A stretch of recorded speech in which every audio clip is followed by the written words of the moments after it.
దేశీయ ప్రైవేటు విమానయాన సంస్థ ఇండిగో వారం రోజులుగా విమానం నడపడం లేదు. స్కెడ్యూల్లో గందరగోళం కారణంగా విమానాలు నిలిచిపోయాయి. ఎయిర్పోర్టులో ప్రయాణికులు ఇబ్బంది పడుతున్నారు. టికెట్ ఛార్జీల చెల్లింపు విషయంలో జాప్యం చేస్తోంది. ఈ క్రమంలో ఇండిగో విమానాల సమస్యలు దేశవ్యాప్తంగా గందరగోళానికి దారితీసినప్పుడు టీడీపీ నాయకుడు దీపక్ రెడ్డి రిపబ్లిక్ టీవీ డిబేట్లో మంత్రి నారా లోకేష్ పేరు తెచ్చి విషయాన్ని సంక్లిష్టం చేశారు. ఏపీ ప్రభుత్వానికి ఎలాంటి సంబంధం లేని అంశంలో డిఫెన్సివ్ వాదనలు చేయడం పార్టీకి నష్టం కలిగించింది. ఆర్నబ్ గోస్వామి ప్రశ్నలకు సమాధానమివ్వకుండా విషయాన్ని మలుపు తిప్పడం సమస్యను మరింత పెంచింది.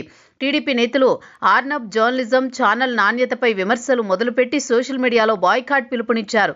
గతంలో కష్టకాలంలో రిపబ్లిక్ టీవీ టీడీపీకి మద్దతుగా నిలిచి చంద్రబాబు అరెస్టు సమయంలో లోకేష్ను జాతీయ మీడియాలో వేదిక కల్పించింది ఆర్నబ్ గోస్వామినే. తాజాగా రిపబ్లిక్ టీవీపై చర్చ పెట్టడం ఆర్నబ్కు కోపం తెప్పించింది. బాయ్కాట్ ప్రకటనకు ఆర్నబ్ కోపం వచ్చింది. దీంతో చంద్రబాబు, లోకేష్ కేంద్ర మంత్రి రామ్మోహన్ నాయుడును నిలదీశారు.